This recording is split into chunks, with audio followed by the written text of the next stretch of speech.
Hello বন্ধুরা, welcome to my new blog. আজকে বলবো আমাদের গোপাল কীভাবে আমাদের ওপর লীলা করে। আমার কেশবন আমার গপু প্রায়ই আমার সাথে লীলা করে, আর আমি সেটা কীভাবে বুঝি তোমাদের কাছকে সেটা দেখাবো। আর এই ভিডিওটা পুরো স্কিপ না করে পুরোটাই দেখতে থাকো তোমরা, তাহলে বুঝতে পারবে।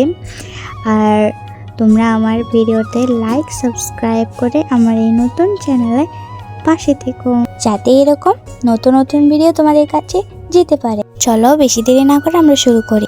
তো দেখো, আমি প্রথমে আমার গোপালদেরকে ঘুম থেকে তুলে জল খাইয়ে এখন গোলাপ জল দিয়ে মুখ মুছে দিচ্ছি। গোলাপ জল দিয়ে মুখ মুছে দেওয়ার প্রধান কারণ হচ্ছে আমরা সবাই তো ঘুম থেকে উঠেই মুখ ধুই না, তাহলে আমার গোপালদেরকেও মুখ ধুয়ে দিতে হবে, তাই আমরা গোলাপ জল দিয়ে আমাদের গোপালদেরকে মুখ ধুয়ে দিতে পারি। আর দেখো, এখানে আমি আমার গোপালদের জামাগুলো নিয়ে নিয়েছি, এগুলো আমি আজকে ধুবো আর সেটার ভিডিও দেখাবো তোমাদেরকে। আর তোমরা কীভাবে বুঝবে যে তোমাদের উপর লীলা করেছে গোপাল, সেটা হচ্ছে তোমার মনের উপর নির্ভর করে। তুমি গোপালকে মন দিয়ে ভক্তি দিয়ে পূজা দিলে গোপাল তোমাকে বেশিরভাগ লীলা দেখাতে পারে। এই কথাগুলো আমি যেগুলো লীলার কথা বলবো সেগুলো বেশিরভাগ সবার সাথেই হয়ে থাকে, আমার সাথেও অনেক সময় হয়, তো সেটা তোমাদেরকে বলবো। প্রথমত গোপালরা বেশিরভাগ যে লীলাটা সবার সাথে করে থাকে সেটা হলো শৃঙ্গার করানোর সময় শৃঙ্গারের জিনিসগুলো হারিয়ে ফেলা। ওই শৃঙ্গার করার সময় যখন আমরা গোপালদেরকে শৃঙ্গার করিয়ে দিই, তখন গোপালের শৃঙ্গারের জিনিসগুলো অনেক সময় হারিয়ে যায়। আমাদের পছন্দের জিনিস আমি ওদেরকে শৃঙ্গার করানোর জন্য রেখেছি, ওইটা হেরে যায় কিছুক্ষণের জন্য। আবার পরে যখন আমরা শৃঙ্গার করিয়ে যখন আমরা আবার খুঁজি, তারপর দেখি যেখানে রেখেছি ওইখানেই আছে, কিন্তু ওই জায়গায় আমি বারবার দেখেছি, তারপরও ওখানে আছে। তো এই লীলাটা সবার সাথেই বেশিরভাগ হয়ে থাকে, আমার সাথেও। আর এদিকে দেখো, আজকে আমার গোপালরা যখন দুধ দিয়ে গিয়েছিলাম, ওদের মুখে কিন্তু দুধ লেগেছিল দেখে।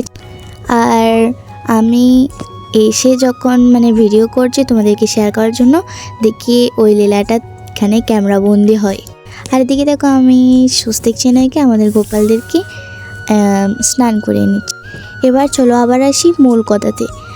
আর দ্বিতীয়ত হচ্ছে, আমার গোপালরা যখন আমাদেরকে লীলা করে তখন কীভাবে বুঝবো যে ওটা লীলা করেছে। আরেকটা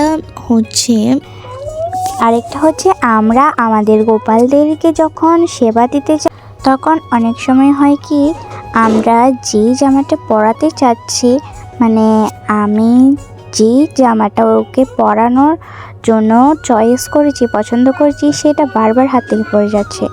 তো এটা বেশিরভাগ সবার সাথেই হয়ে থাকে। এটার মানে হচ্ছে গোপালরা এই জামাটা পরতে চাচ্ছে না, ওদের পরতে এটা ইচ্ছা হচ্ছে না, তাই তারা এটা বারবার ফেলে দিচ্ছে।